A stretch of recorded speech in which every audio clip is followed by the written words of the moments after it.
Bonjour à tous, bienvenue sur la TV42, je suis DosGeek et nous sommes le mercredi 20 mai 2020. J'espère que vous allez bien. Merci à tous encore une fois d'être là, merci pour votre soutien, pour être toujours là, présent au rendez-vous de tous les lives de la TV42 toutes les semaines. Merci à tous. Donc comme tous les mercredis après-midi à 14 h maintenant, vous le savez, c'est le rendez-vous un peu de l'école, mais c'est une école à la cool, en compagnie de votre serviteur à l'image aujourd'hui, qui est DosGeek, oui. Je vous salue bien. Cette magnifique journée ensoleillée, le beau temps revient, le soleil revient, ça fait très plaisir. Et vous allez voir, aujourd'hui je vous ai préparé un super live sur un sujet tout aussi super, voire même que les sujets précédents. Vous vous rappelez, les fois précédentes on a parlé de Rome, on a parlé de la Grèce antique, de toute cette période antique, enfin cette période de l'Antiquité, et aujourd'hui on va aborder une période qui arrive un petit peu plus, en tout cas une civilisation qui arrive un petit peu après la période de l'Antiquité, mais qui a démarré au temps de l'Antiquité également. Mais vous allez voir, on va démarrer aux origines, puisque aujourd'hui, le thème d'aujourd'hui, le sujet d'aujourd'hui, c'est les Vikings. Voilà. Cette fois-ci, on est dans le nord de l'Europe. Jusque-là, on était autour de la Méditerranée. Maintenant, on remonte un peu plus au nord de l'Europe, dans les contrées un peu plus froides et un peu plus sombres. Et oui, parce que dans le nord de l'Europe, il n'y a pas du soleil tout le temps. D'ailleurs, ce serait intéressant de faire une vidéo là-dessus, hein, le nombre de jours d'ensoleillement, les cycles en fait d'ensoleillement toute l'année sur les pays qui sont dans le nord de l'Europe. Et donc voilà, c'est une première vidéo sur cette nouvelle série autour des Vikings. Les Vikings qui sont vraiment devenus actifs sur le plan international dans leurs interactions avec les autres pays, avec les autres civilisations à partir des premiers siècles après Jésus-Christ, hein, donc après l'Antiquité. Donc on va regarder ça tous ensemble. Et je vois qu'il y a une nouvelle icône là-haut de la TV42, donc en fait c'est par rapport au tournoi Hearthstone qui est organisé en cette fin de semaine sur la TV42 par Black Devil.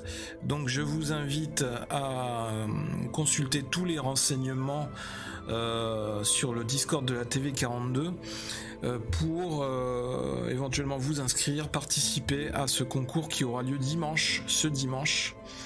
On est le 20, donc ce sera 21, 22, 23, ce sera dimanche 24 mai, très tôt le matin, il va falloir vous lever tôt dimanche matin, ce sera à partir de 9 h je crois.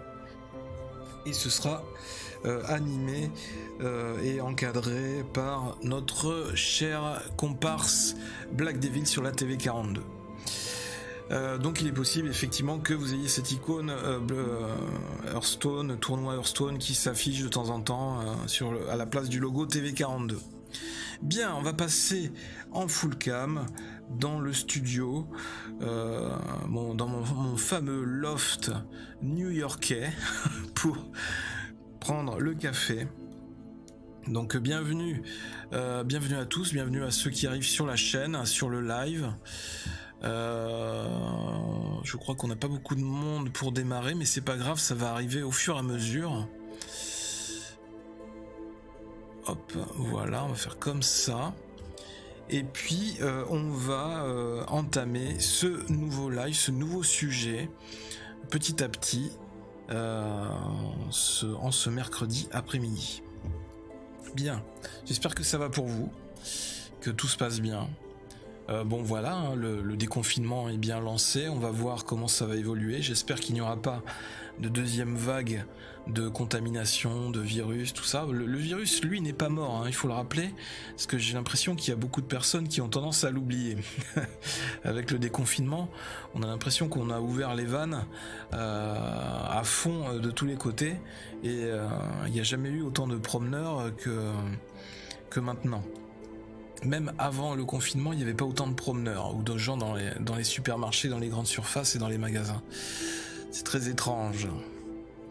Autant les restrictions dans un sens peuvent provoquer des excès dans l'autre sens. Donc on est dans les deux extrêmes. Comme on aurait pu dire si on avait été sur le sujet de l'Odyssée d'Ulysse dans les vidéos précédentes et la Grèce antique, c'est un peu passé de Charybde en Scylla. Voilà. Et peut-être que je vous laisse chercher sur YouTube ce que ça veut dire cette expression. Bien. Alors, je vais prendre un petit peu... On va démarrer le café et puis on va lancer la vidéo du jour. N'hésitez pas chez vous à en profiter pour prendre le café, à faire la pause café pendant ce nouveau live, à prendre un chocolat chaud si vous n'êtes pas encore à l'âge adulte. En tout cas, à bien vous asseoir, à vous installer confortablement et on va démarrer. On va faire un voyage dans le temps, dans le passé, au temps des tempêtes, au temps du froid, de l'ère glaciaire, au temps des tumultes, des raids vikings sur les terres nordiques. Voilà. J'espère que je vais arriver à vous faire rêver avec ce nouveau live. Ah, au passage, je vous conseille, si vous la connaissez pas, de regarder la série Vikings ou Viking je crois que c'est sur la chaîne Documentary. Non, History. C'est une chaîne documentaire qui s'appelle History et non pas l'inverse. Et donc sur cette chaîne vous avez la série, alors maintenant ils en sont à la saison 4 ou saison 5, c'est de plus en plus violent avec des nouveaux personnages, les personnages du début sont morts, il en reste très peu du début, il y a les descendants, les héritiers, tout ça, et c'est sur les conquêtes vikings, sur l'expansion viking à travers tout le nord de l'Europe, et c'est basé sur, le scénario est écrit sur la base de faits historiques et avec un travail en collaboration avec des historiens et des scénaristes spécialisés dans les domaines historiques. Donc c'est assez intéressant, cette série est assez intéressante pour voir un peu, pour avoir un aperçu de la vie des Vikings, la vie de tous les jours, la vie quotidienne, ce qui les motivait pour leur conquête navale. Et conquête dans d'autres pays. Enfin voilà, et en tout cas je vous recommande la première, la deuxième saison. Les premières saisons sont très intéressantes. Après les saisons suivantes, ça prend encore plus d'ampleur, on va jusqu'en France, et puis il y a encore plus de conflits d'intérêts, d'influence, pas de trafic d'influence, mais d'influence, encore plus de gens qui interagissent, donc ça devient, de plus on avance et plus c'est complexe. Par contre, au début, les premières saisons, c'est assez simple et basique, et c'est très facile de comprendre la série et de comprendre les enjeux de l'époque. Donc je vous conseille de découvrir ou de redécouvrir les premières saisons de la série Vikings. Allez, on va passer dans notre petite salle de classe virtuelle sur le cours d'aujourd'hui. Donc on va faire ça. Toc, voilà, et on va faire ça.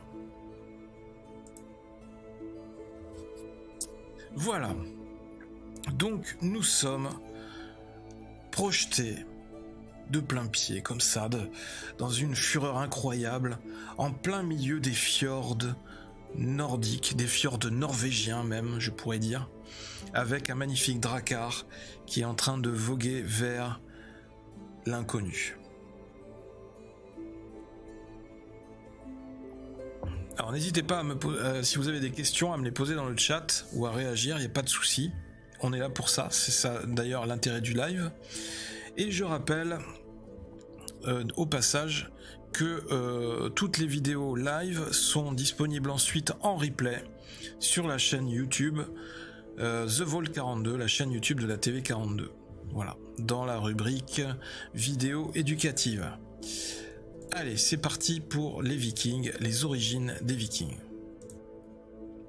Donc, bon, on va passer rapidement là-dessus parce que ça, c'est un peu le résumé de l'expansion des Vikings à travers les âges.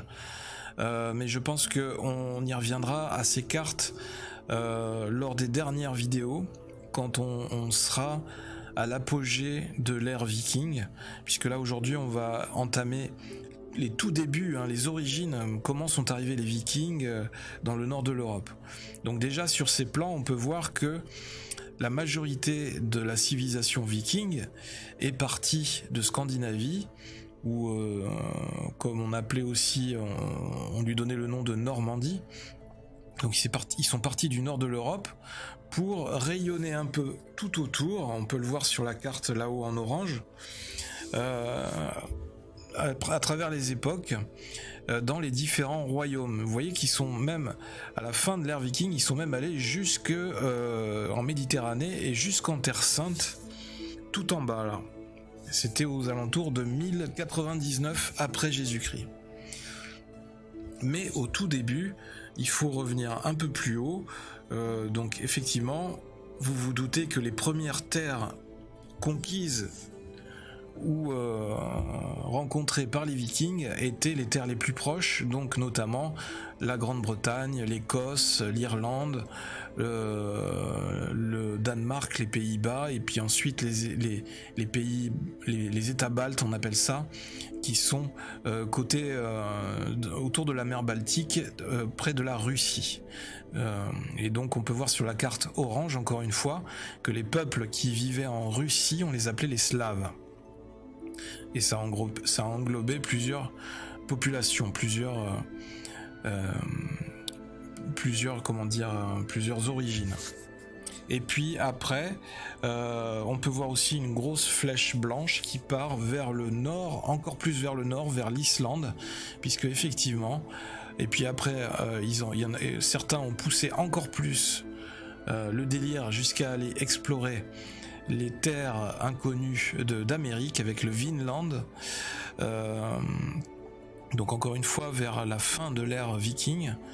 Donc vous allez voir, on découvrira tout ça par la suite. Mais ces cartes sont intéressantes pour avoir une vision d'ensemble.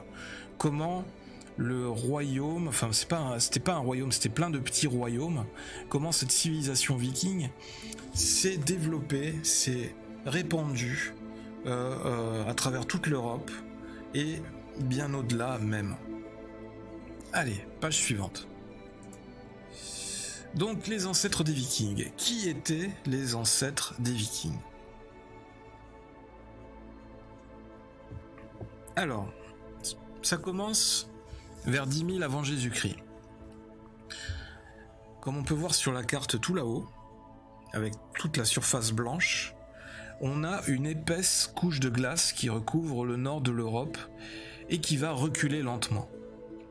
Oui, jusque-là, on avait toute cette grande masse de glace qui recouvrait le nord de l'Europe.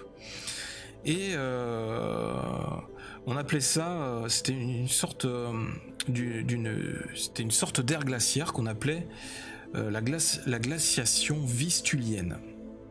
Voilà, la Terre a traversé plusieurs périodes glaciaires. Et à un moment donné, on a eu une sorte de réchauffement climatique comme on a actuellement aujourd'hui, dont les causes restent encore à définir très précisément, de manière scientifique et sérieuse. Mais le réchauffement climatique n'est pas typique de notre époque moderne. Non, le réchauffement climatique existait déjà en 10 000 avant Jésus-Christ. Et donc, suite à ce premier réchauffement climatique, enfin, c'était pas le premier, mais c'est un des réchauffements climatiques, ça a amorcé la fin de cette glaciation, qui était la glaciation vistulienne. Et donc le climat va s'adoucir, et les glaciers qui étaient au nord de l'Europe vont petit à petit se retirer, vont fondre et se retirer, et libérer des terres nouvelles. C'est la fin de la glaciation vistulienne, que c'est difficile à dire, nom donné à la dernière glaciation en Europe du Nord, et pas à ma dernière glaciation en Europe du Nord. D'abord, de maigres pâturages de mousse vont apparaître, puis on va avoir des forêts de bouleaux parsemées de lacs et de tourbières. Le monde des Scandinaves commence à naître. Donc on a toutes ces terres d'Angleterre, de Norvège, de Suède, tout le bras qui est au-dessus de l'Europe centrale, tout ce bras-là, le Danemark, la Suède, la Norvège, et même jusqu'aux États baltes vers la Russie, tout ça va se dégager. Et ça va ouvrir de très grands espaces pour les hommes qui vivent encore en Europe centrale, pour les premiers hommes.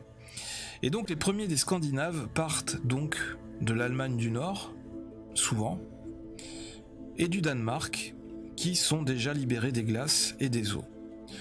Ce sont les Germains du Nord. Et oui, on pourrait affirmer que ce sont les Germains du Nord qui étaient les premiers ancêtres, les ancêtres des Vikings. Mais qu'entend-on par Germain ? Alors c'est très relatif encore une fois. Germain, c'est une appellation qu'on donne aujourd'hui avec le recul historique.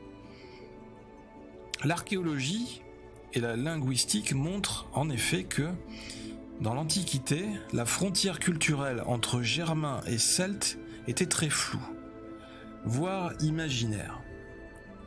Et César est le premier qui, pour les besoins d'une démonstration destinée à établir sa propre gloire, a mis en place une frontière imaginaire entre Gaulois d'un côté et les Germains de l'autre. Et cette frontière, pour lui, c'était le Rhin, le fleuve qui est aujourd'hui à l'est de la France, ce grand fleuve du Rhin, qui était pour César une séparation géographique entre ces deux peuples qui étaient les Gaulois et les Germains, ou en tout cas les Celtes et les Germains. Mais on ne peut pas dire à proprement dit que ces deux peuples étaient vraiment différents, hein. C'était des peuples, ils vivaient tous dans ces pays d'Europe,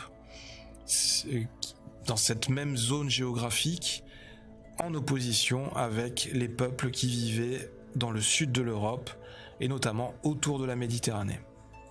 Donc, par définition, tous les peuples qui étaient au nord de l'Europe étaient considérés comme des peuples barbares.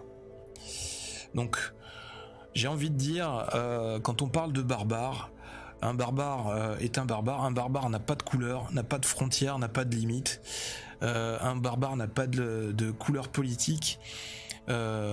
Chez les barbares, on ne distingue pas les Celtes des Germains. Tout le monde se coiffe pareil, s'habille quasiment pareil, et utilise les mêmes armes et meurt de la même façon. Ces chasseurs de l'âge de pierre, comme on peut voir sur l'illustration, vont donc suivre l'émigration des immenses troupeaux de rennes et d'élans que le réchauffement progressif du climat va repousser lentement du sud de l'Europe vers le nord. Alors il faut savoir que les rennes et les élans de l'époque, c'était des beaux morceaux, hein. C'était des créatures assez grandes, beaucoup plus grandes qu'aujourd'hui. Donc ça représentait de la viande, ça représentait une certaine valeur en termes de peau, et aussi avec les bois. On est encore entre moins 10 000 et moins 5 000 avant Jésus-Christ, hein. Donc ce sont vraiment les tout premiers pas des hommes évolués, des hommes civilisés, des hommes qui commencent à être civilisés et qui sont encore chasseurs-cueilleurs. Donc, ainsi se dévoilent les nouvelles terres du Nord. Et donc les rennes, ces grands animaux qui peuvent atteindre parfois jusqu'à 700 kg, 700 kg le renne, oui, leur fournissent tout ce qu'exige leur vie encore primitive, c'est-à-dire de la viande, du cuir et du bois pour leur nourriture, leurs vêtements et leurs armes. Donc, à partir du moment où il y a des rennes dans ces nouvelles terres, c'est bon, on peut arriver à survivre et à commencer à s'installer. Ces déplacements les entraînent, il y a une jolie faute d'orthographe, les entraînent ENT peu à peu vers le nord, le long de la côte occidentale de la Norvège. La Norvège, c'est au-dessus de moi, ce bras qui est en orange foncé et qui monte vers le haut. D'accord ? C'était cette partie-là, tout en orange quasiment. C'était la Norvège. La Norvège réchauffait la première jusqu'au rivage de l'Arctique. L'Arctique qui était beaucoup plus en haut. L'Arctique, c'est le pôle Nord, d'accord ? Si vous voulez le localiser plus facilement.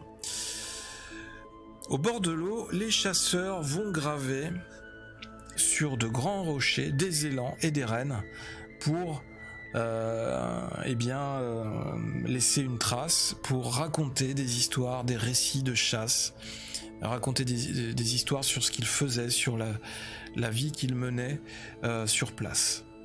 Et c'est très logique, enfin, ce n'est pas surprenant d'imaginer que ces grandes créatures, ces grands animaux représentaient, étaient des symboles très importants pour eux, parce que de par leur taille déjà c'était très impressionnant. Donc imaginez quand vous arriviez à abattre ce genre d'animal, c'était un magnifique trophée et c'était toujours une histoire incroyable à raconter. D'autant qu'ils étaient souvent à plusieurs pour pouvoir les chasser. Ça devait être très difficile d'en abattre un tout seul. Donc ces gravures rupestres vont ainsi garder la trace des premiers Scandinaves sur ces nouvelles terres, les traces de leur établissement et de leur existence. Et c'est comme ça que les archéologues, les historiens vont arriver à retracer les déplacements, les voyages de ces premiers vikings, de ces Germains du Nord sur ces nouvelles terres. Ils vont arriver à retracer tout leur itinéraire et comment ils ont petit à petit colonisé ces nouvelles terres. La proximité de la mer et la présence de nombreuses îles font de ce peuple des navigateurs naturellement, puisqu'il faut beaucoup se déplacer. C'est très difficile de vivre dans les montagnes, donc on va souvent vivre sur les côtes, près de la mer, un peu comme les Grecs sur leur propre territoire, à cause de leurs contraintes géographiques. Et donc du coup, ça va les obliger à développer des activités de pêche, de chasse, de commerce, puisqu'on a la mer, donc on peut se déplacer plus facilement en bateau, et commercer avec les villages voisins, avec les contrées voisines, grâce à la mer, où c'est plus facile de se déplacer. Et plus rapide. Donc ils vont devenir des navigateurs, des pêcheurs et des ramasseurs de coquillages. Mais la rigueur du climat et les difficultés du relief vont façonner ces premiers hommes du Nord et leur apprendre à arracher à une nature encore vierge toutes les ressources qu'elle recèle sur terre et dans les eaux. Et oui, parce que c'était un milieu, ce sont de nouvelles terres et c'est encore forcément un milieu assez hostile. Et donc, pour survivre, il faut vraiment apprendre à en tirer la moindre richesse, les moindres ressources pour pouvoir s'installer et y vivre durablement. Bonjour Lux Exe, comment vas-tu ? Bienvenue à toi sur ce rendez-vous du mercredi sur la TV 42. Très peu nombreux et encore à moitié nomades, les ancêtres des Vikings, ces premiers Vikings, vont entrer ainsi petit à petit dans l'histoire. Voilà, ce sont les origines des Vikings sur les terres du nord de l'Europe. C'était les Germains du Nord, on les appelait les Germains du Nord. Alors, très vite, maintenant qu'ils sont installés sur les lieux, sur place, il va falloir apprivoiser ces nouvelles terres et il va falloir commencer à développer une stratégie pour acheminer les ressources et pour que tout fonctionne, pour que tout soit bien organisé. Et donc petit à petit tout va s'organiser autour du bois et de la mer. Les chasseurs vont monter leur camp au bord de l'océan. Souvent des tentes faites de peaux cousues ensemble, comme on peut voir sur l'illustration tout en haut. Des peaux jetées sur de légères armatures de bois attachées par leurs extrémités. Oh là, il y a beaucoup de fautes d'orthographe. Ah, c'est le festival aujourd'hui. Les derniers glaciers ne sont pas très loin, hein. On peut voir sur l'illustration là-haut, ils étaient encore en fond, on les voit, on peut les apercevoir. Et petit à petit, ils vont se retirer avec ce réchauffement. Et le passage laissé libre par ces glaciers est encore un peu étroit. Donc il est souvent plus commode de se déplacer par la mer en utilisant notamment des pirogues creusées dans un tronc d'arbre, ou alors des pirogues faites avec une armature en bois et des toiles, des peaux de bêtes tendues sur ces armatures. Les fjords scandinaves, particulièrement poissonneux, fourniront un complément d'alimentation très appréciable, et les armes de chasse et de pêche sont souvent identiques entre les différents peuples qui arrivent et entre les différents villages, puisque tous vivent de la forêt et de la mer. Alors les fjords, qu'est-ce que c'est les fjords? Ce sont ces vallées entre les montagnes, ce sont ces vallées avec au creux de la vallée des bras de mer qui vont ensuite se plonger vers l'océan. Et donc souvent les villages vikings étaient implantés sur ces rivages des fjords pour pouvoir avoir un accès direct à la mer pour aller explorer, commercer avec les autres contrées. Et d'un autre côté, derrière le village, on avait la forêt et les montagnes. Ok ? Donc souvent ces villages, c'était souvent des villages portuaires, c'est vrai qu'il faut l'admettre. Le bois et la mer, très important à retenir, le bois et la mer sont à la source de la civilisation nordique. C'est ce qui va aider cette civilisation à véritablement prendre naissance dans le nord de l'Europe. Le bois et la mer. Les chasseurs errants du début sont maintenant devenus d'habiles artisans du bois et des marins expérimentés. Leur équipement va petit à petit se perfectionner au fil des siècles, en fonction des utilisations évidemment. Et puis, il va y avoir l'arrivée du bronze. L'arrivée du bronze, c'est vers 3000 avant Jésus-Christ. Ok les amis ?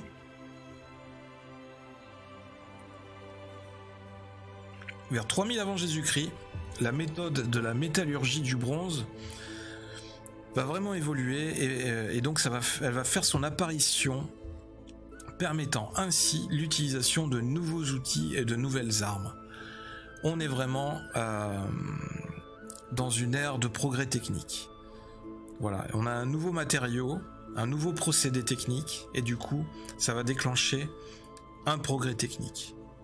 Pour différentes utilisations, pour l'agriculture, pour la guerre, pour la pêche, pour plein de choses. Pour la construction, on va avoir des bijoux d'or et de bronze, on va avoir des vêtements de laine qui seront de plus en plus délicatement tissés, jusqu'à des rasoirs et des pinces à épiler qui vont entrer progressivement dans les usages de la vie quotidienne. Alors il faut savoir que les peuples nordiques étaient aussi très coquets, hein. On le verra dans une vidéo ultérieure, parce que là on en est encore qu'au début, mais dans les villages vikings, il y avait aussi des femmes, des hommes qui aimaient bien prendre soin d'eux, hein. Mais ça se voyait au niveau des vêtements, mais aussi au niveau des cheveux, des coiffures, de la barbe.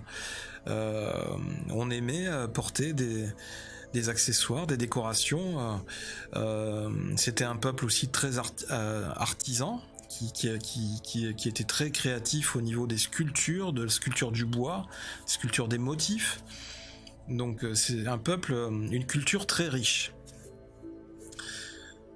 La pêche au bord des côtes va petit à petit évoluer vers de la pêche au large. Oui, on va essayer d'aller toujours plus loin, grâce au progrès technique encore une fois, avec des lignes et des hameçons de plus en plus perfectionnés.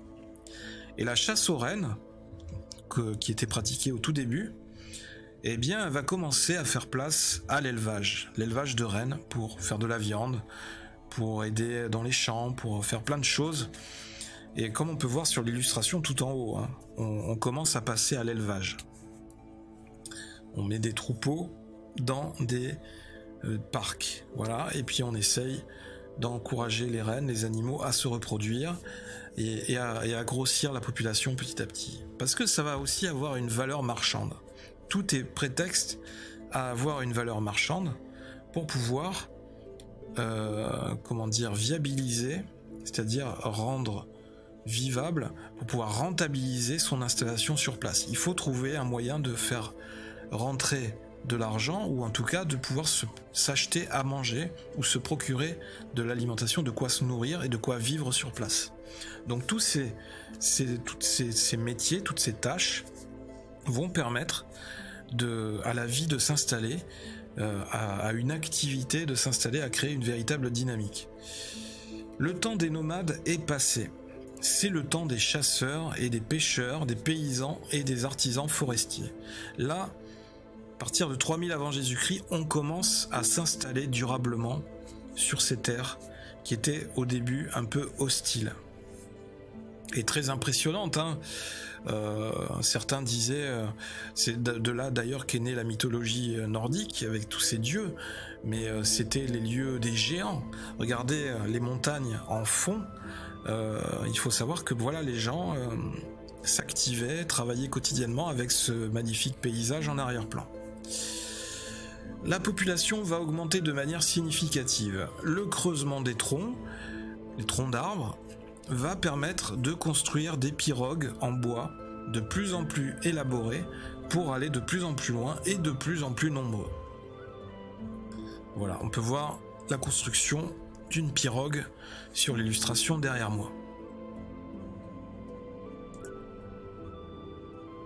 Pour arriver, évidemment, parce que ça, l'être humain est très fort pour ça, l'être humain est très fort pour créer des conflits, pour entrer en guerre.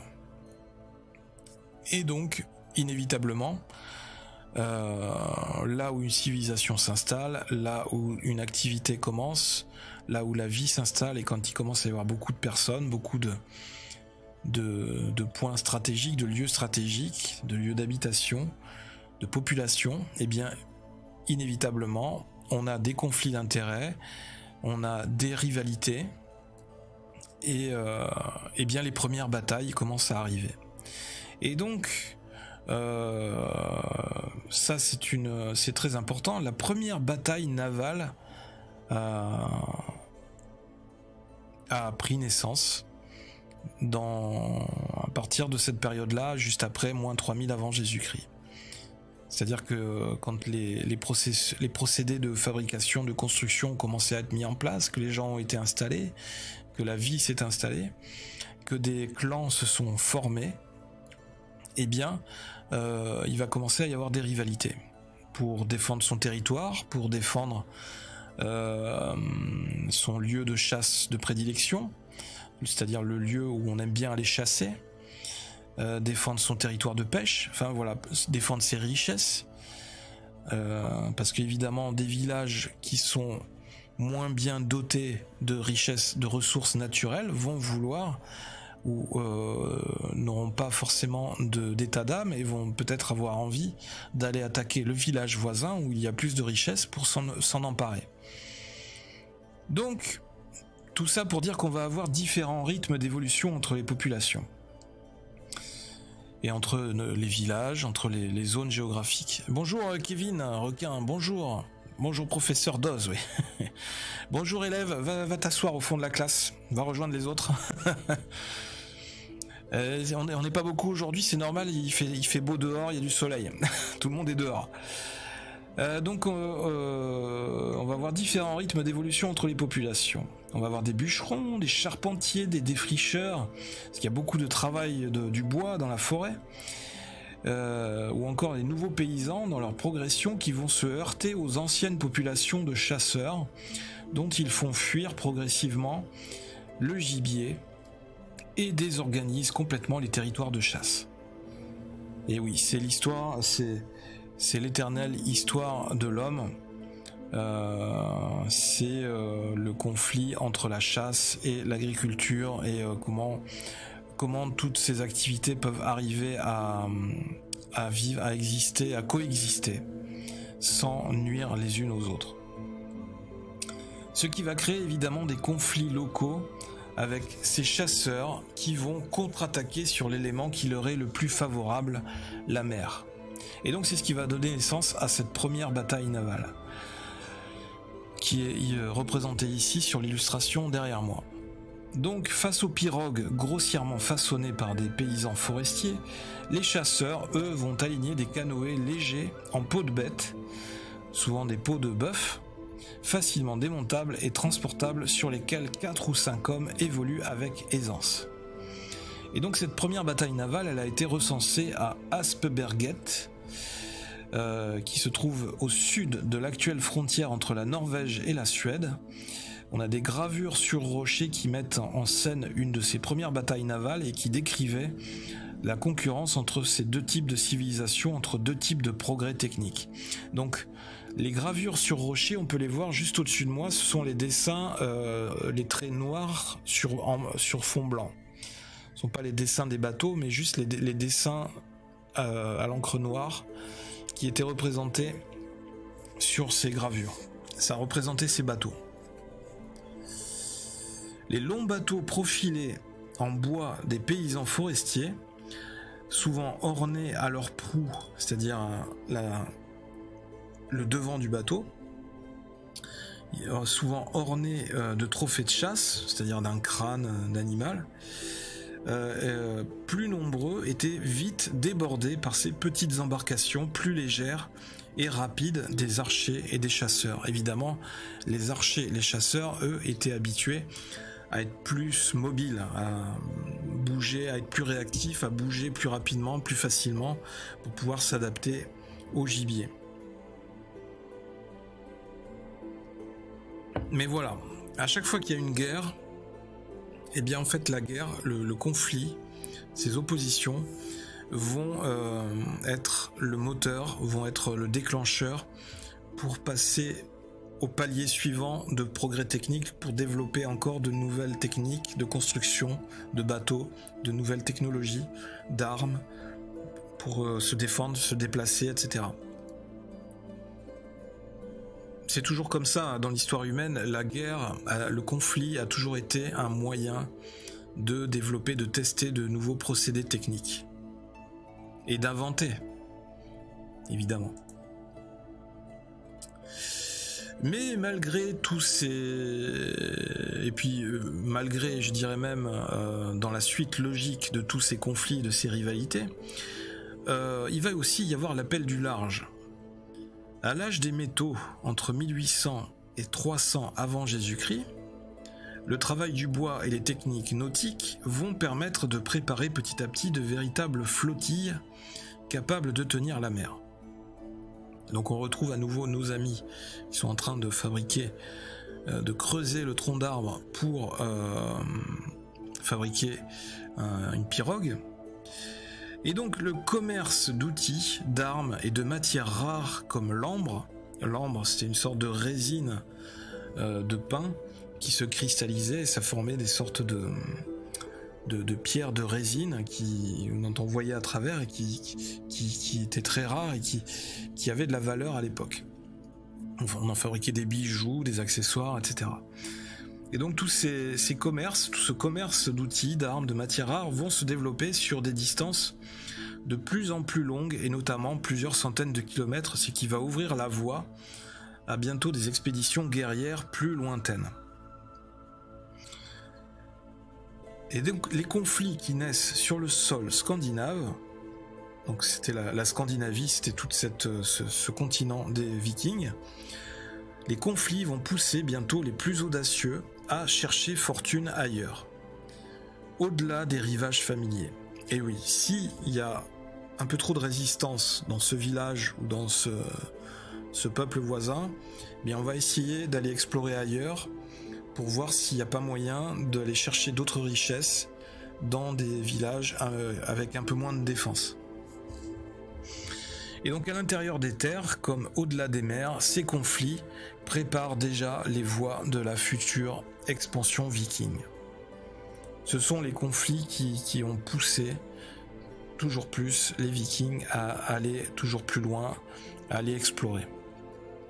Les conflits, les rivalités, l'ambition de certains et aussi le besoin de chercher des richesses pour toujours commercer. Alors on peut voir sur la photo là juste à côté de moi, ça c'est un fjord. Vous voyez le village au premier plan avec les huttes. Ensuite on a les bateaux, les pirogues au début. Et ensuite on voit que l'étendue d'eau qui continue jusque vers les montagnes. Et à un moment donné, ce bras de mer va aller se plonger dans l'océan. Et donc les Vikings quittaient à bord de leur drakkar, quittaient leur village pour aller rejoindre l'océan grâce au fjord.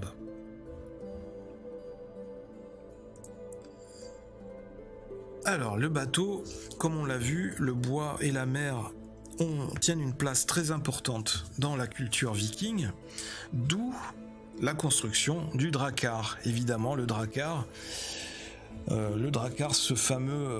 cette fameuse appellation attribuée aux bateaux vikings, ce symbole universel de la culture, de la civilisation viking, la civilisation nordique. Le bateau est bientôt au cœur de la civilisation viking. Gravure, sculpture, broderie, poésie le représentent et le célèbrent à de nombreuses reprises. Alors vous voyez là, au niveau du chantier, au niveau des sculptures, au niveau du procédé technique employé, on a beaucoup évolué. Là on est déjà dans les premiers siècles après Jésus-Christ. On le voit également à la tenue vestimentaire des artisans. Tout est de plus en plus élaboré. Toute une vie s'articule, différents corps de métier s'articulent autour d'un chantier de drakkar. C'est le moyen de transport et de conquête privilégié pour les vivants, mais c'est aussi le cercueil dans lequel on couche les morts pour leur dernier voyage.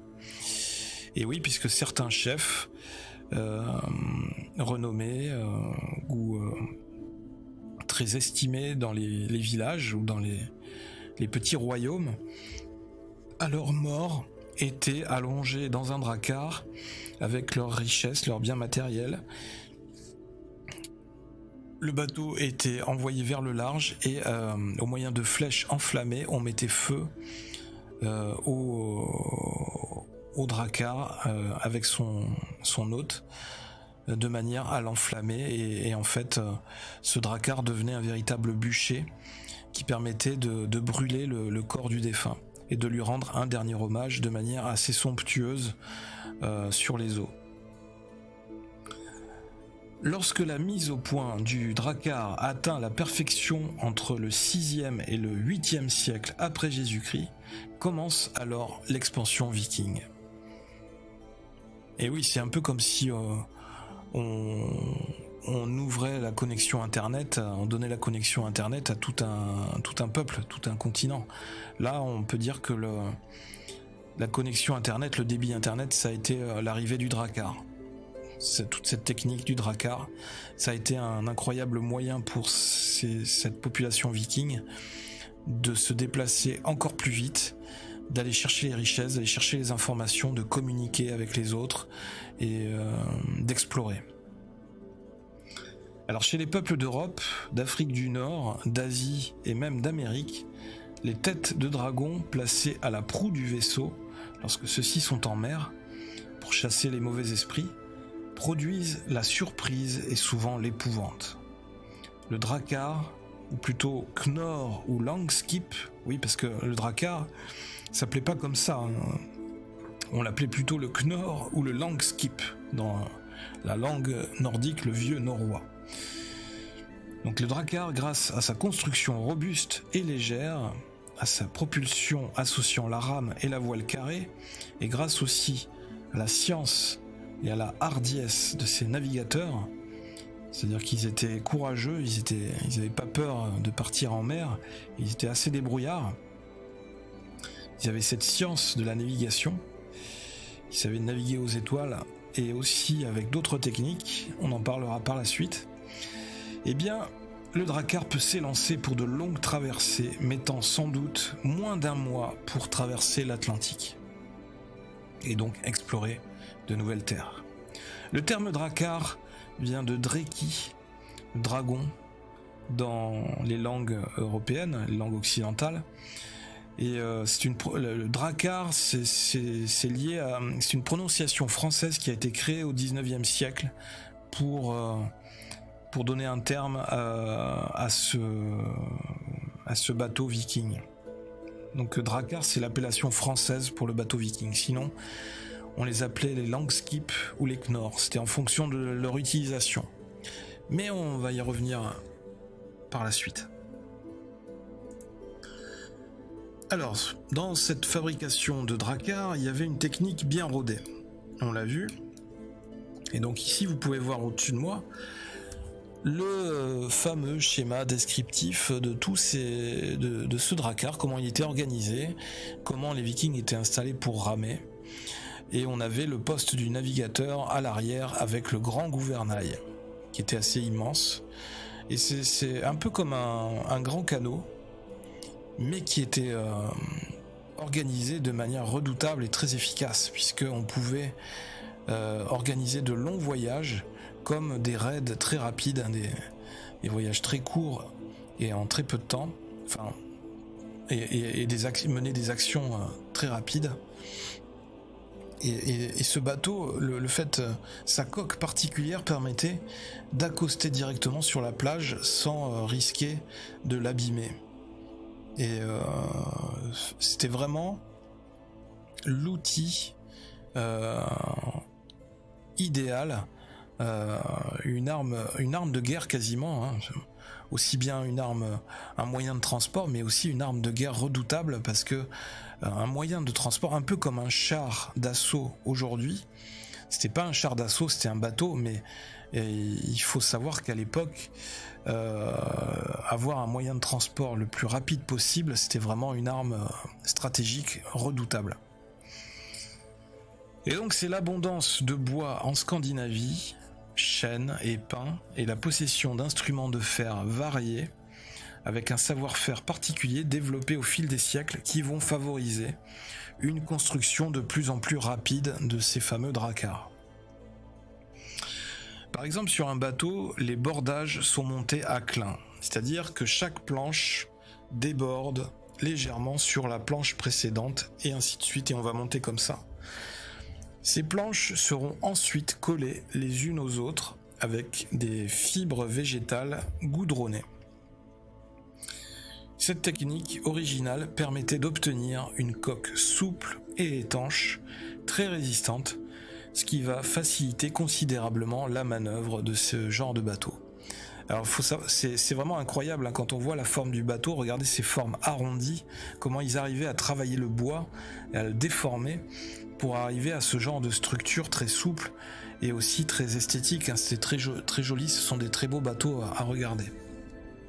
Et donc pendant 3 siècles, les chantiers navals du Nord vont produire des milliers de navires de guerre et de commerce, qui donneront aux Vikings une supériorité absolue sur leurs adversaires. Rien d'étonnant donc si le Drakkar est resté le symbole de la conquête des Vikings.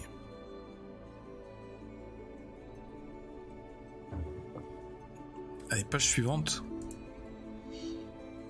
Et donc, évidemment, si je vous donne un Drakkar, un moyen de transport très rapide, eh bien, vous avez envie de faire des expéditions.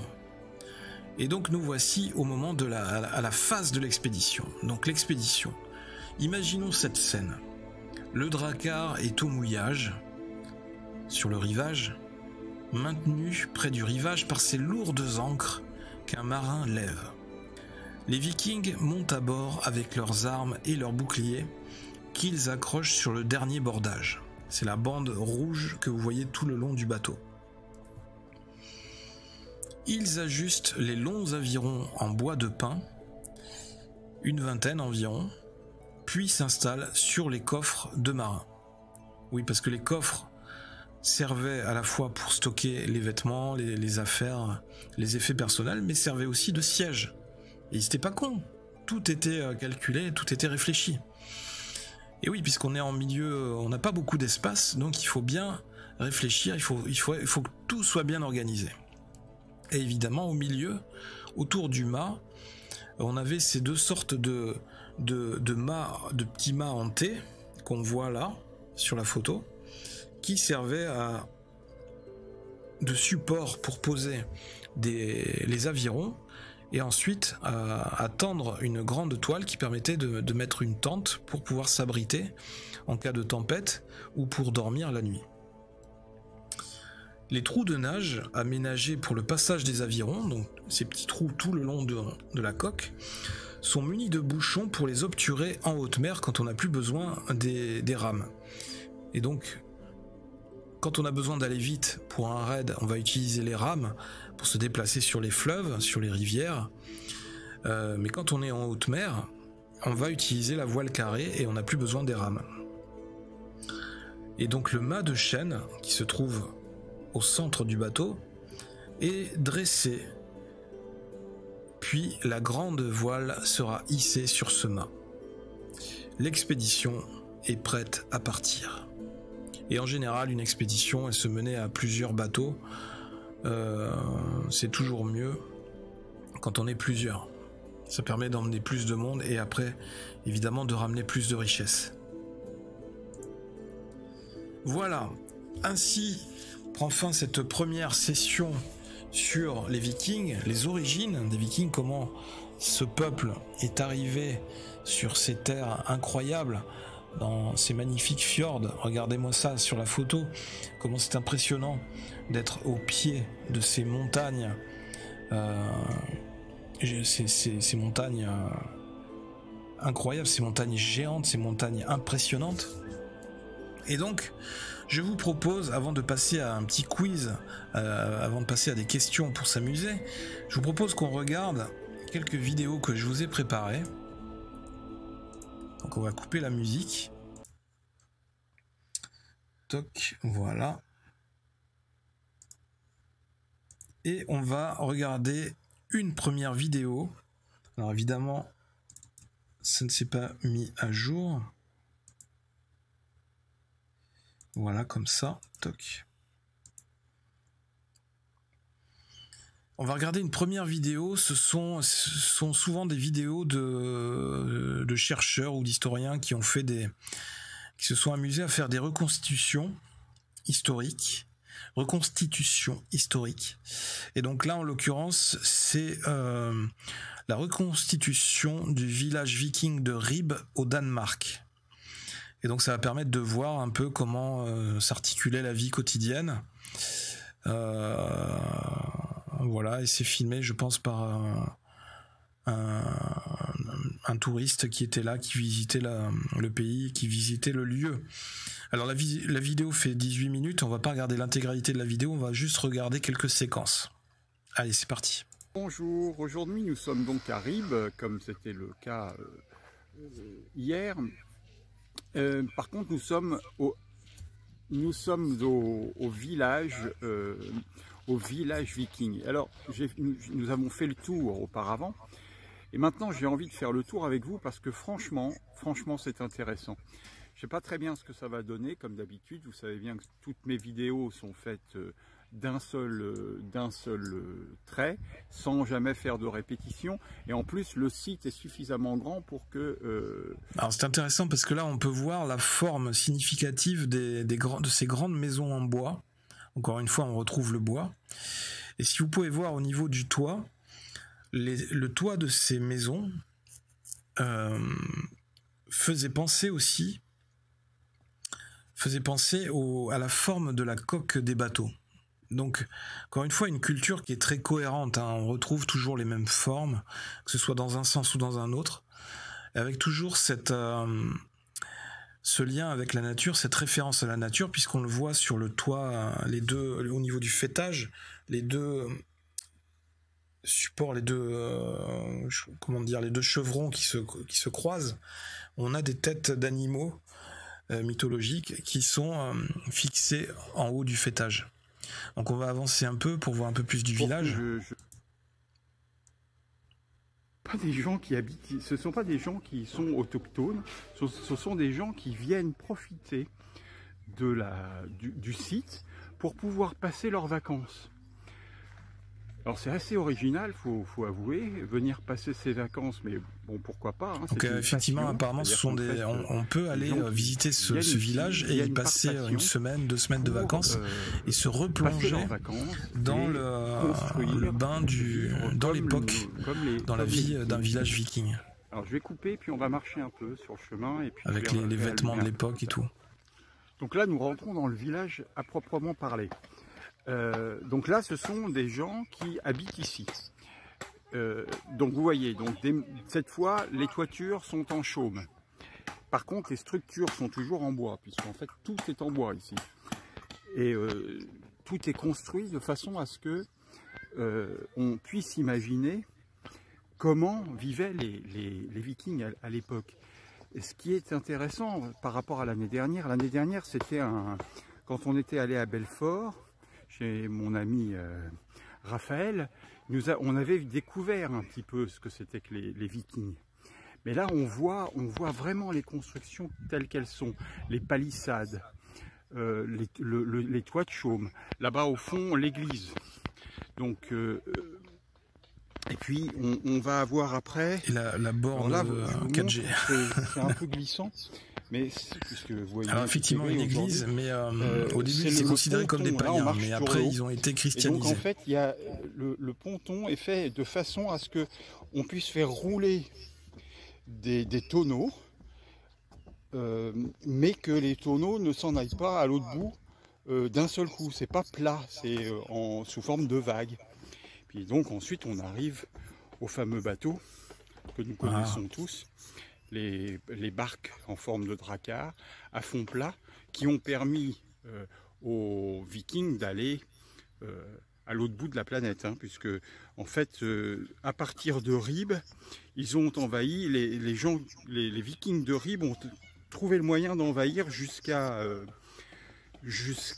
la Normandie et Paris sur leur bateau. En fait, ils sont allés dans tous les endroits où il y avait la possibilité d'y arriver.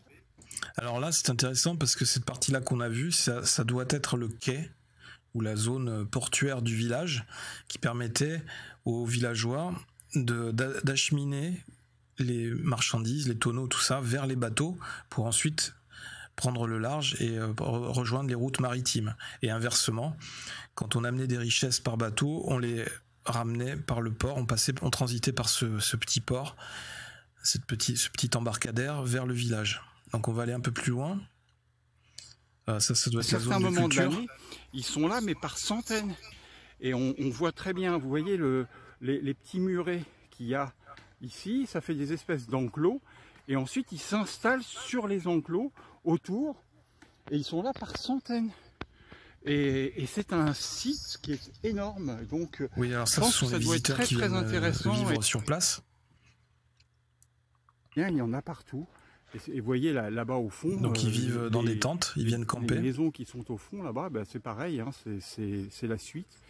Et quand on remonte par là, donc on va continuer notre chemin, on va arriver dans une autre partie. Alors je vais couper et puis on va la reprendre un peu plus tard.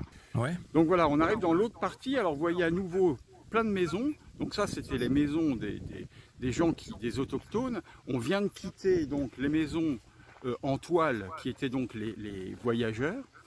Et donc on va remonter à l'intérieur de ces cabanes-là pour visiter ensemble. Là donc c'est plutôt moins l'espace pour les jeux.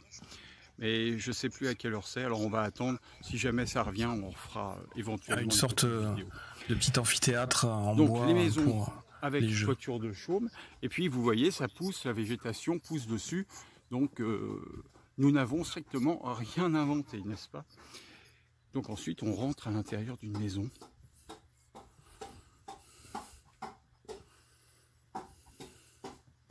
Alors là c'est intéressant parce qu'on voit un peu comment a été organisé l'intérieur d'une maison viking. avec les ustensiles en bois. Le feu se fait à l'intérieur de la maison, donc je vous raconte pas la fumée qu'il peut y avoir à l'intérieur. Là, ce sont des objets en bois, des cuillères. Tout est fait à la main ici, hein. Rien n'est fait autrement. Puis avec la peau des outils à l'ancienne, la peau d'animal. Et donc on continue le chemin dans les outils à bois, avec un atelier là-bas qui est un atelier pour les enfants, pour apprendre à tailler des bouts de bois en pointe. C'est très bien parce qu'en fait, vous voyez, c'est très animé. Bon, pas nécessairement avec des gens spécifiquement bavards, on va dire. En même temps, ceux qui parlent anglais sont plutôt accueillants en règle générale. Ça, c'est l'atelier à bois. C'est très l'atelier à bois aussi. Avec un bel établi. Bon, là, il n'y a personne, ça tombe bien, parce que j'aime pas spécialement filmer quand il y a du monde. Avec tous les outils qu'il y a. Et puis, vous voyez la structure, les charpentes. C'est vraiment très, très bien fait. C'est vraiment très beau. Je ne sais pas si vous connaissez le château de Guédelon, où on était allé. Ensuite, qu'est-ce qu'on a un peu plus loin? On a un autre intérieur de maison. Alors ça, c'est la maison où il fait le plus chaud. Alors c'est marrant parce que les ouvertures, les portes d'entrée, tout ça était souvent au milieu de la maison, voilà, sur le côté, sur le flanc. Et en fait, quand on rentrait, d'après ce que je vois, on rentrait dans on arrivait dans le milieu de la maison, avec des pièces de part et d'autre. Alors, objectif, mais t'es pas drôle. Voilà. Ça c'est un jeu. Objectif, faire passer ça d'une main à une autre sur un autre bout de bois en face. Tiens, prends ça. C'est pas drôle, Louane, il a vraiment pas envie d'être vu. Tiens. Mais non, mais... Bon, là, on voit rien, donc c'est pas intéressant. Vous avez la partie ferme. Ok, donc on a fait un peu le tour. C'est assez intéressant. Qu'est-ce qu'il dit par rapport à ce village est à certaines dates de l'année bien plus animé. Néanmoins, cette visite nous aura appris beaucoup sur nos ancêtres qui n'auraient rien à nous envier. Ok, donc c'est le village viking de Ribe ou Ribe au Danemark. Ensuite, une autre vidéo qu'on va regarder. Alors là, c'est immersion totale à bord d'un drakkar en pleine tempête. Donc, ça fait partie d'un projet scientifique de reconstitution. En fait, ils se sont amusés à reconstruire un drakkar avec les techniques de l'époque. Bon, ils ont fait quand même quelques petits aménagements pour pouvoir respecter certaines normes de sécurité. Et ils se sont amusés à faire... comment ils ont fait ? Ils se sont amusés à voyager en pleine tempête en Atlantique Nord. Et ils ont fait le voyage de la Norvège jusqu'aux îles Shetland, les îles Faroé, l'Islande, le Groenland et ensuite l'Amérique du Nord, Newfoundland. Juste comme les Vikings l'avaient fait il y a 1000 ans, enfin je dirais il y a plus de 1000 ans. Donc c'est très impressionnant parce que quand vous allez voir les images, vous allez voir un peu ce que c'était l'ambiance sur le bateau quand ils étaient en pleine tempête et quand ils étaient en train de traverser l'Atlantique Nord. Vous allez voir.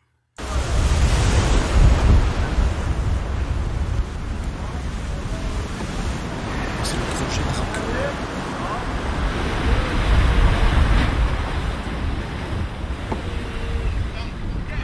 Donc là, c'est quand même un bateau assez impressionnant, hein, très grand. Mais il faut savoir qu'il y en avait de cette taille, hein, qui servaient, en général, les grands bateaux servaient pour transporter beaucoup de marchandises.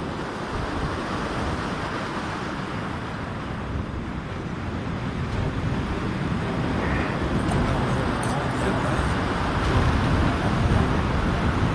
un seul homme qui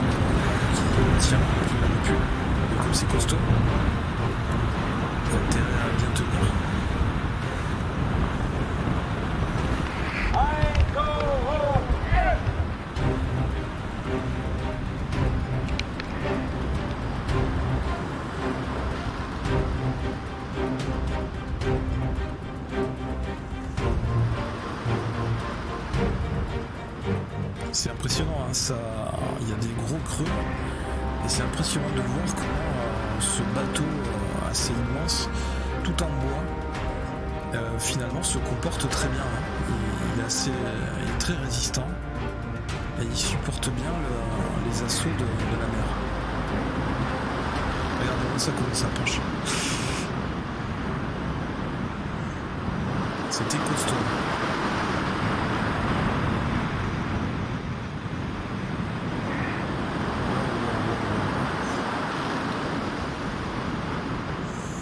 C'est impressionnant. Ça doit être une super expérience à faire, à essayer, faire un petit voyage comme ça sur un bateau comme ça. Très impressionnant.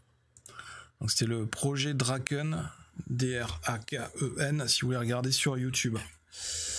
Voilà.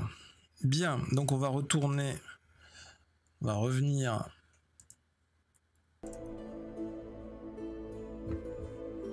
Voilà.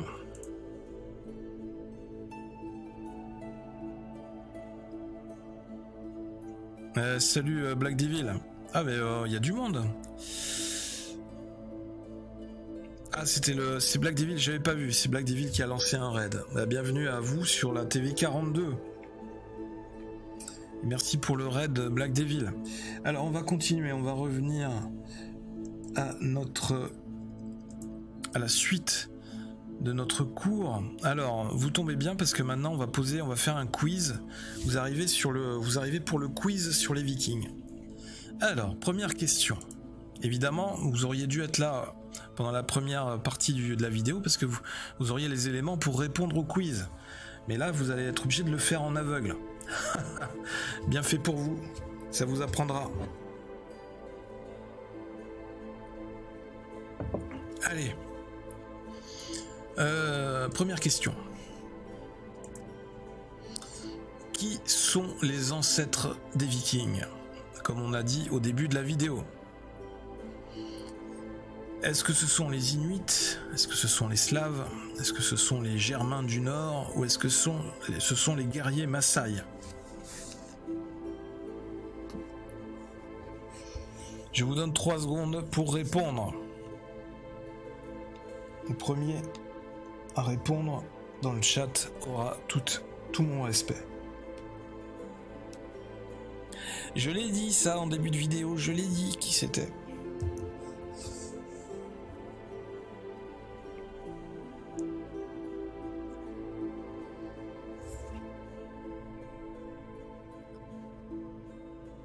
Et salut Elimxad. Tu dis la 3 toi? Les Germains du Nord, oui c'est une bonne réponse. Respect à toi. Donc effectivement les ancêtres des Vikings étaient les Germains du Nord. Les premiers des Scandinaves seraient donc partis de l'Allemagne du Nord et du Danemark, déjà libérés des glaces et des eaux à la fin de la glaciation vistulienne. C'était une petite ère glaciaire qui faisait que toute l'Europe du Nord était recouverte de glaciers. Donc ce sont les Germains du Nord.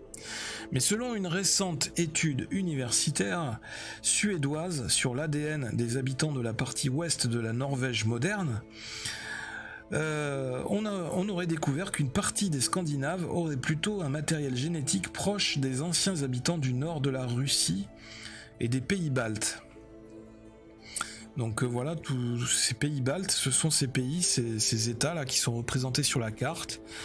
Depuis l'Estonie, la Lettonie, la Lituanie, la Biélorussie, voire même la Pologne.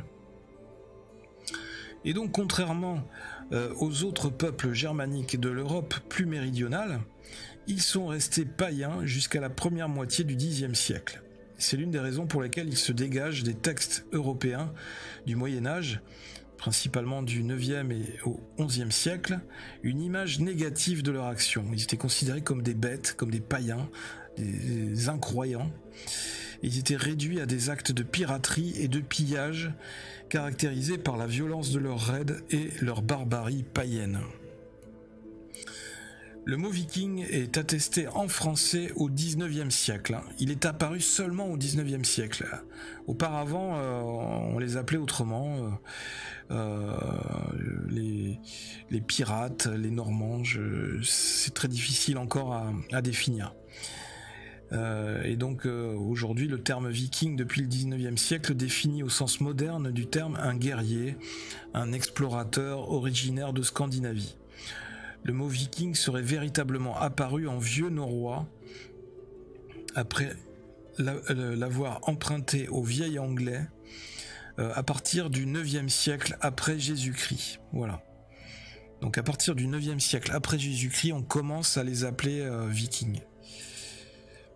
Avant on les appelait pas, on fuyait pour signifier pirate. Mais le terme normand a aussi été utilisé ensuite par les Francs pour les décrire.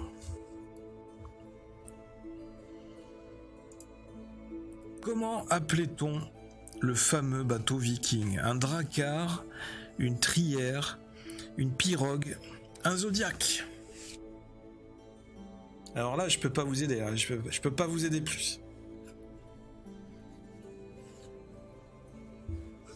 Je peux pas faire plus simple.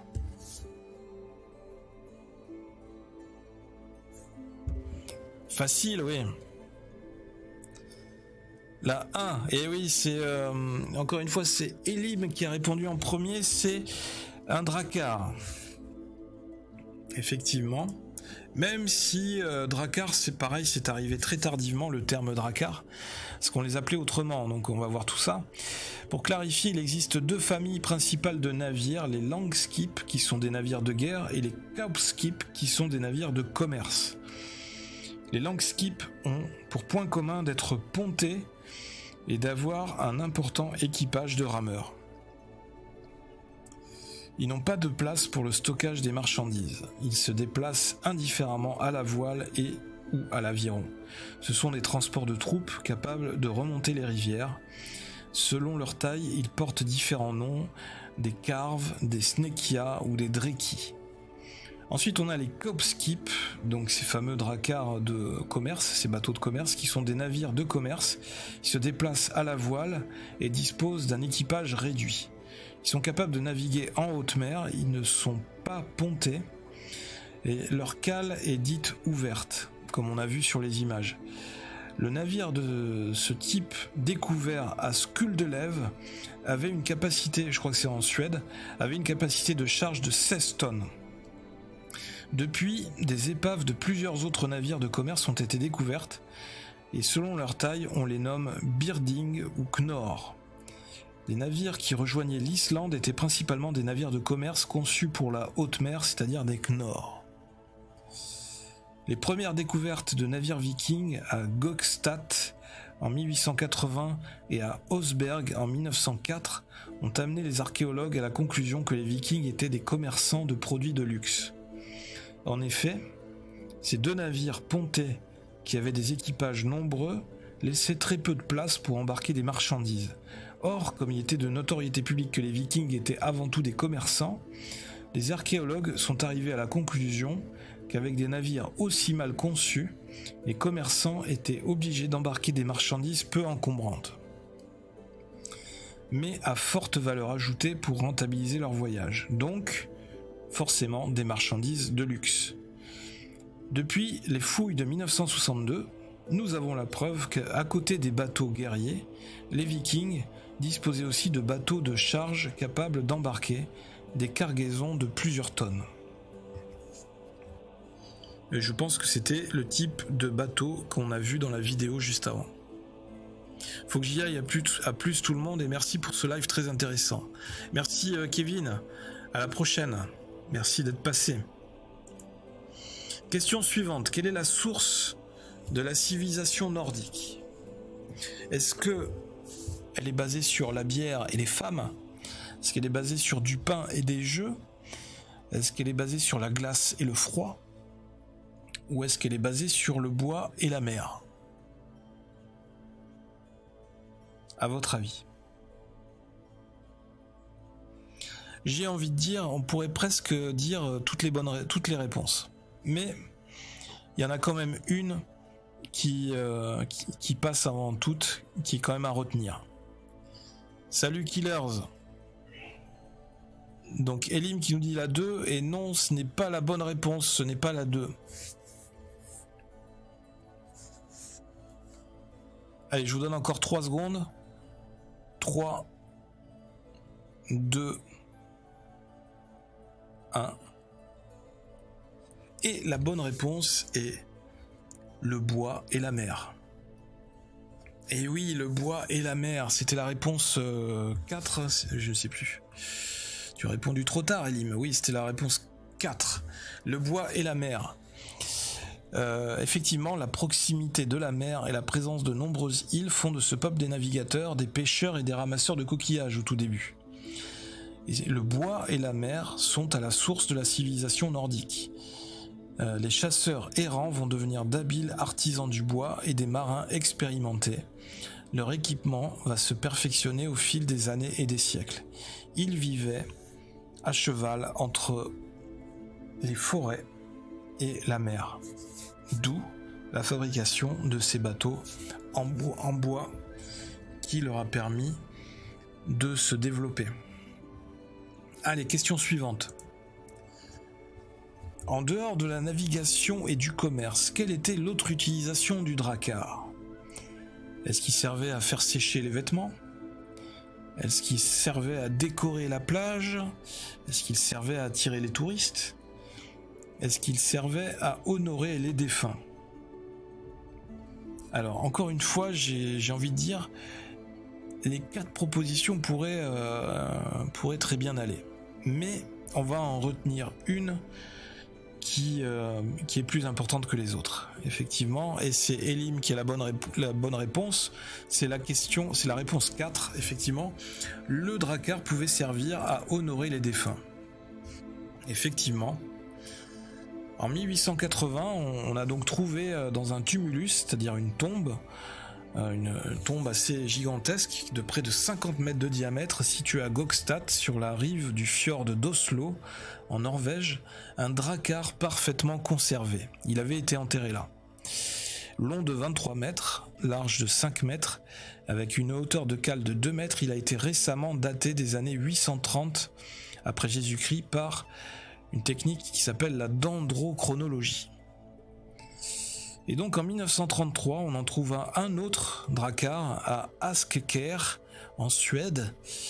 Et les archéologues pouvaient se féliciter parce que les Vikings avaient l'habitude, dans la plupart des cas, d'enterrer leur chef de guerre ou leur chef de village avec leur navire de guerre.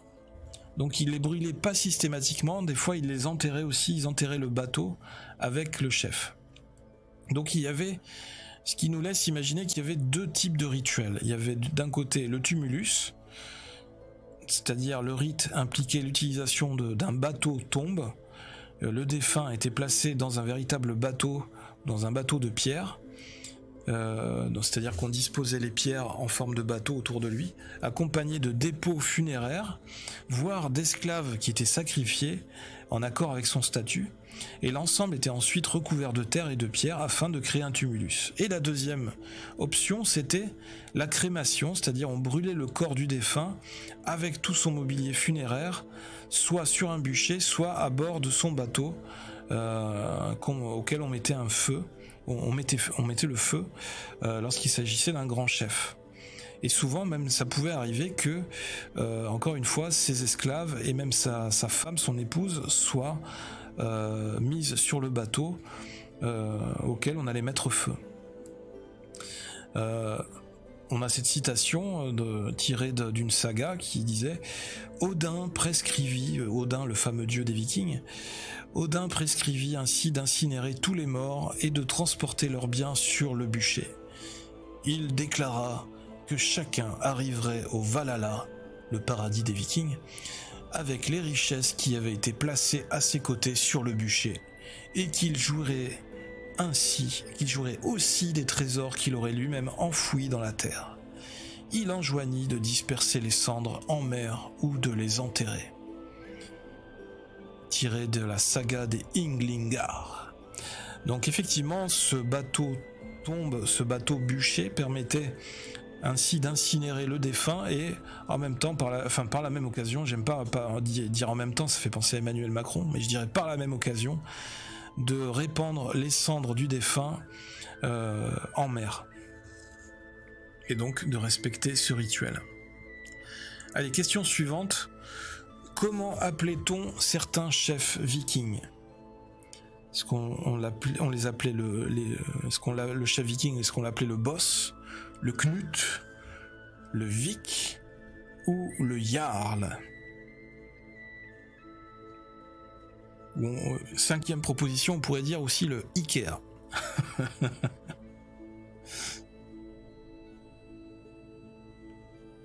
Allez, vous avez 3 secondes.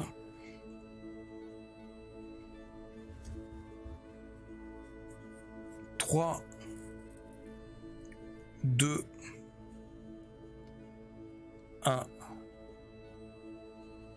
La bonne réponse est le Jarl. C'était la 4e.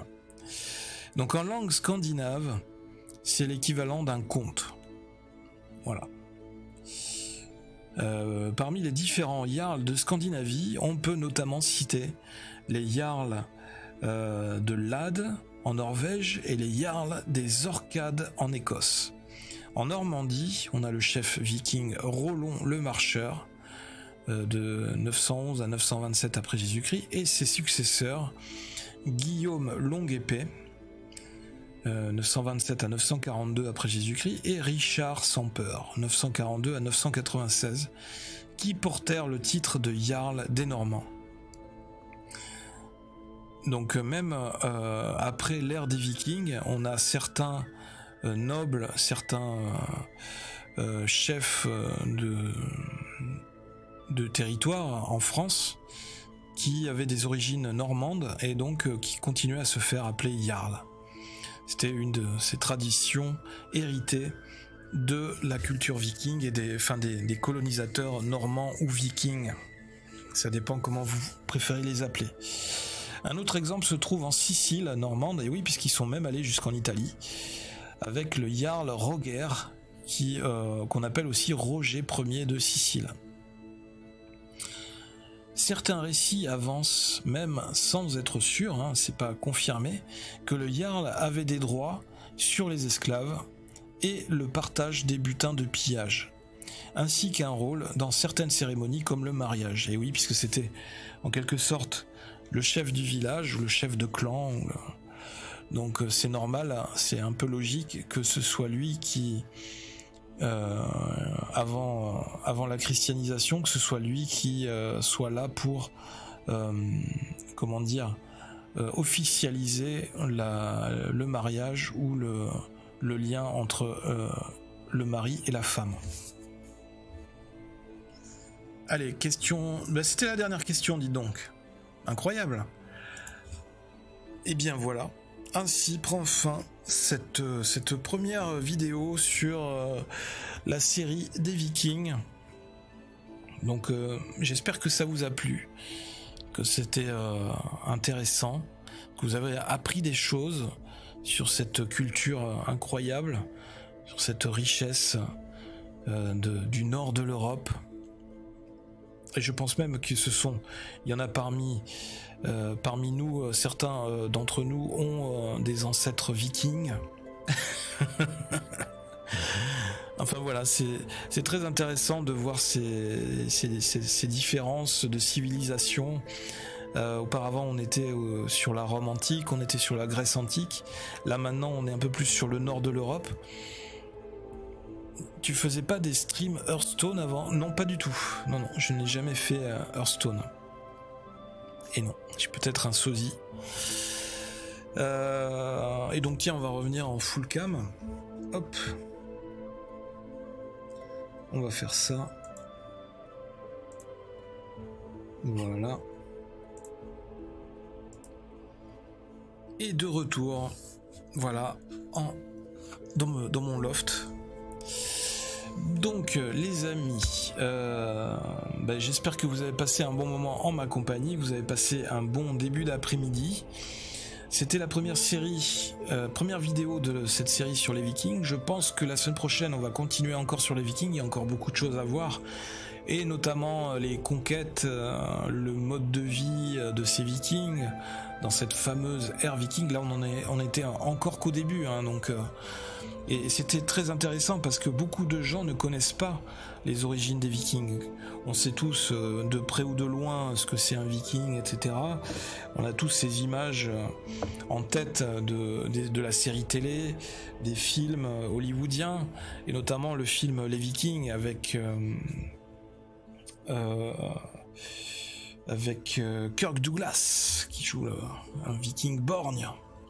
Et un autre acteur qui avait joué dans la série Amicalement Vôtre, je ne sais plus comment il s'appelait, mais un film magnifique encore une fois, de Richard Fleischer je crois. Ok, certainement, oui, un sosie peut-être. Tu dessines toi? Oui, je dessine. Et d'ailleurs vous pourrez me retrouver sur la TV 42 demain après-midi à 15h pour le live dessiné. Voilà, donc même si c'est férié, normalement je serai là pour faire le live dessiné. On va continuer de la BD. Donc les amis, eh bien, je vous donne rendez-vous la semaine prochaine, mercredi 14h sur la TV 42 pour une nouvelle vidéo sur, pour continuer ce sujet des Vikings. Voilà, on va essayer de creuser encore, de continuer à explorer toute cette culture, toutes ces connaissances pour essayer de connaître un peu mieux ces peuples du Nord, parce qu'on en connaît. Ce que je disais, c'est qu'on a une représentation collective, mais en fait quand on creuse un peu, on se rend compte qu'il y a plein de choses à découvrir, on connaît pas tout. Donc il y a beaucoup de choses à découvrir encore sur les Vikings, et donc on va essayer d'explorer tout ça. Bien, c'était DosGeek sur la TV 42, sur The Vault 42. Merci à tous ceux d'avoir été là, d'avoir été présents, d'être venus faire un coucou, d'être venus suivre le cours. Je vous rappelle que ces vidéos éducatives sont disponibles en replay sur la chaîne YouTube de la TV 42, The Vault 42, The Vault 42. Et n'hésitez pas à nous envoyer des messages sur Discord de la TV 42 ou même sur YouTube ou autre, à nous contacter si vous avez des questions, si vous avez des réactions. N'hésitez pas à partager les vidéos également, parce que ce sont des sujets qui sont très intéressants et très riches. Donc si ça peut aider au niveau éducatif à compléter le système d'éducation traditionnel, surtout en cette période où c'est un peu encore aléatoire au niveau des rythmes scolaires, malgré le déconfinement qui se met en place petit à petit. Donc j'espère que ça apportera en tout cas des choses positives ça, aux élèves ou même aux adultes, hein. On est tout le temps en train de redécouvrir les choses ou de réapprendre des choses. Moi en tous les cas je suis toujours très curieux et je suis toujours très intéressé. Ça me plaît toujours autant de me plonger dans ces sujets-là, ou en tout cas de m'y replonger pour certains aspects. Et puis eh bien d'ici la prochaine vidéo, je vous encourage à vous replonger dans les livres, dans les BD. Vous allez voir, il y a plein de BD aussi qui existent sur ce thème-là, pour découvrir, redécouvrir de manière ludique comment se passait la vie à l'époque des Vikings. Bien les amis, je vous fais de gros bisous. Voilà, on est prêt, tout ça c'est bon. Hop, je vous fais de gros bisous. N'hésitez pas évidemment à partager les vidéos, comme je vous l'ai dit, à follow la chaîne si le contenu vous plaît, à vous abonner. Merci à tous vos soutiens encore une fois. C'était DosGeek sur la TV 42. Normalement ce soir c'est Chucky à 20h sur la TV 42. Restez connectés. Et puis on se retrouve au plus tôt demain pour le live dessiné, demain après-midi, au plus tard la semaine prochaine, mercredi. C'était DosGeek, la TV 42, le live éducatif, les Vikings, et je vous dis à très bientôt sur la TV 42. Bye!